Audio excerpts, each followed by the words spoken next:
Radhe Radhe, good night. অবাক হচ্ছে তো যে হঠাৎ করে ভিডিও শুরুতে আমি গুড নাইট বলছি কেন? তার কারণ এই যে দেখো এখন কটা বাজে। এখন বাজে 11টা বেজে রাত 12 মিনিট।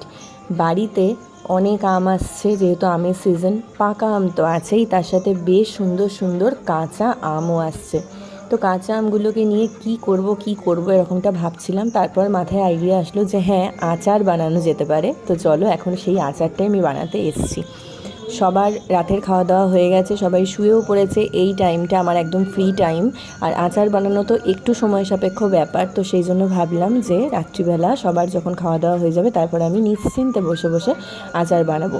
বাট আম কাটতে গিয়ে দেখলাম কিছু আম পাকা কাঁচা, কিছু আম বেশ পেকে গেছে, আর কিছু আম কাঁচা আছে। তো মোটামুটি যেগুলো কেটে ফেলেছিলাম সবকটাকেই আমি এখানে নিয়ে নিয়েছি, কিছুই আর বাদ দিইনি। এইভাবে বড় করে খোসা রেখেই কাটলাম।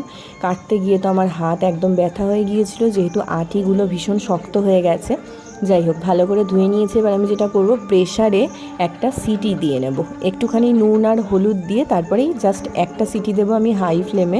কারণ এখন তো জানো গ্যাসের যে সমস্যা, তাই পুরোটা চিনিতে বা গুড়ে জাল দিয়ে মেন যেটা আর কি আচারের নিয়ম, আমি জানি আমার ঠাকুমাকে করতে দেখেছি, সেটা সম্ভব নয়।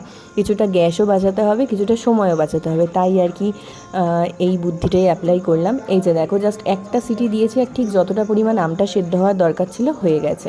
ওদিকে আমের জল ঝরাতে দিয়ে এখন আমি আচারের যে মেন মশলাটা সেটা তৈরি করে নেব। কী নিয়েছি, ধনে, পাঁচফোড়ন, শুকনো লঙ্কা, মৌরি, আর এটা হচ্ছে একটু রাঁধুনির স্মেলটা ভীষণ ভালো লাগে। আর নিয়েছি আমি কালো সর্ষে। এইবারে কড়াইটাকে ভালো করে গরম করে নিয়ে আমি কিন্তু হিটটাকে একদম লোতে রেখে এবার ভালো করে এটাকে ভেজে নিলাম। দেখো লালচে লালচে করে ভেজেছি একদম প্রপার। এবার এটা ঠান্ডা করে তারপরে আমি এটাকে গুঁড়ো করে নেব।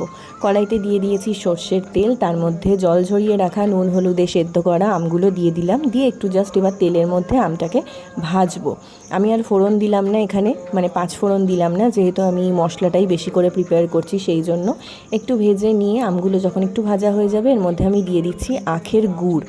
আগে যখন আমি আচার বানাতে একদমই জানতাম না, আমি যে খুব একটা আচার এর আগে বানিয়েছি এমনটা কিন্তু নয়, হয়তো 2-1বারই বানিয়েছি। আমের আচার তো সেই অর্থে বানাইনি বললেই চলে। শাশুড়ি মা কালকেই 1 ক্যান ভরে গুড় এনে দিয়েছিল আচারের জন্য, তো সেই জন্য গুড় দিয়েই বানাচ্ছি। আর এইদিকে দেখো আমটাকে সাতলাতে এদিকে আমি গুঁড়ো করে নিয়েছি। মশলাটা কিন্তু একদম প্রপার গুঁড়ো হয়েছে।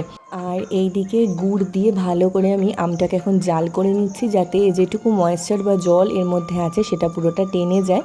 আর এরই মাঝে আমি এখানে অ্যাড করে দিচ্ছি বিট নুন। এমনি নুনের থেকে আচারে যদি বিট নুন দাও না, টেস্ট স্মেল দুটোই কিন্তু অনেক বেশি ভালো আসে। তো দেখো ভালোভাবে এখানে আমার জাল করা হয়ে গেছে।